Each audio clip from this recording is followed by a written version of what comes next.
You ask Tiger to solve.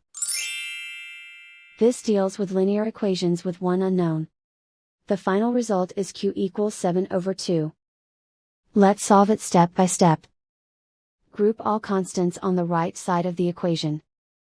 Subtract 4 from both sides. Simplify the arithmetic.